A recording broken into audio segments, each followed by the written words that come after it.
Assalamualaikum warahmatullahi wabarakatuh.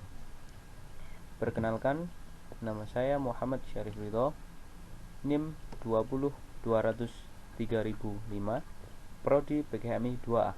Izin mengumpulkan tugas mata kuliah Teknologi Informasi dengan judul penerapan teknologi informasi dalam bidang bisnis. Yang pertama, penerapan TI. Yang kedua, contoh penerapan TI. Yang ketiga, manfaat TI dalam e-business. Dan yang terakhir, dampak negatif penerapan TI.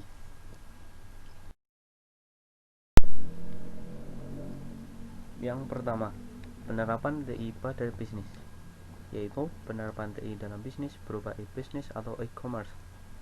Kalau kalian tahu, e-business bukan hanya niaga tetapi juga mengkolaborasikan mitra bisnis, pelayanan nasabah, lowongan pekerjaan, dan lain-lain.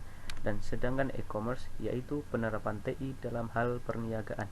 Yang pertama, e-business pertama kali diterapkan pada bisnis tahun 1994 pada banner elektronik media iklan dalam halaman website atau www.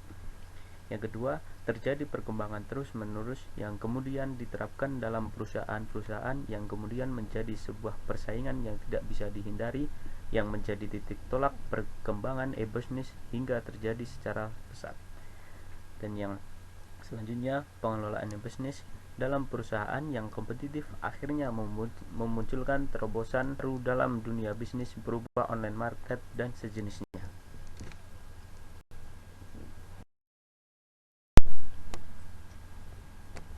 Dan yang selanjutnya, saya akan menjelaskan tentang contoh teknologi informasi dalam hal e-business.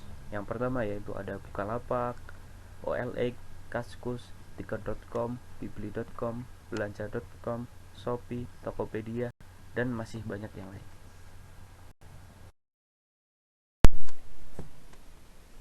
Dan yang selanjutnya, izinkan saya menjelaskan tentang manfaat teknologi informasi dalam e-business. Yang pertama, melebarkan jangkauan global reach dengan pemasangan iklan pada web dan pada situs lain seperti iklan YouTube. Yang kedua, meningkatkan customer loyalty. Yang ketiga, meningkatkan supply management. Yang keempat, memperpendek waktu produksi. Yang kelima, menurunkan biaya operasional atau operating cost seperti showroom, beban gaji yang berlebihan, dan lain-lain tidak perlu terjadi. Dan yang selanjutnya, dapat meningkatkan market force atau pangsa pasar dengan transaksi online mode.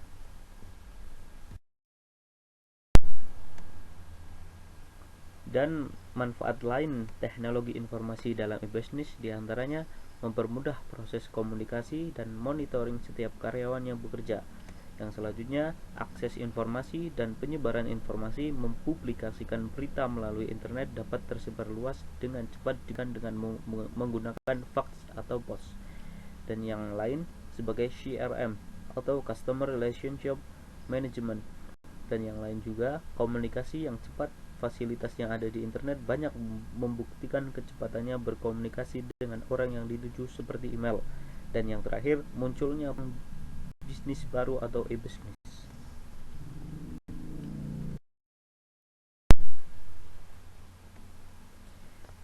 Dan yang terakhir, izinkan saya menjelaskan dampak negatif penerapan teknologi informasi pada bisnis. Yang pertama, kecurangan yang berakibat kehilangan finansial secara langsung. Kedua, kesalahan non-teknis yang berakibat pada gangguan pelayanan. Yang ketiga, pembobolan sistem perbankan oleh cracker. Yang keempat, transaksi gelap seperti bandar narkoba. Yang kelima, pencurian informasi rahasia yang berharga. Yang ketujuh, kehilangan kepercayaan dari pelanggan yang dapat dipengaruhi oleh faktor persaingan. Yang kedelapan, kerugian yang tidak dapat disebabkan oleh sistem error. Yang kesembilan, pelanggaran wewenang yang dimiliki pihak terkait. Yang ke-10, penipuan yang terjadi. Dan yang terakhir, penolakan secara sepihak dalam sebuah aktivitas transaksi yang sedang berjalan dengan baik.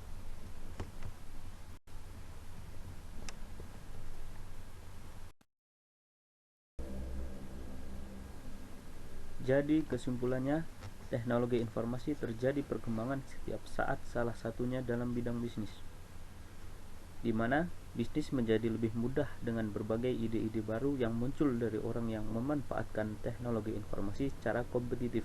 Dengan perkembangan yang pesat hingga muncul terobosan baru dari penerapan teknologi informasi seperti e-commerce berupa market online seperti halnya Tokopedia, OLX, belanja.com, dan masih banyak lagi. Selain manfaat yang berlimpah dari penerapan teknologi informasi dalam bidang bisnis, juga banyak sekali dampak negatif yang perlu diwaspadai seperti halnya penipuan perdagangan serta memudahkan transaksi gelap oleh bandar narkoba dan masih banyak lagi. Terima kasih. Sekian penjabaran tugas dari saya. Wassalamualaikum warahmatullahi wabarakatuh.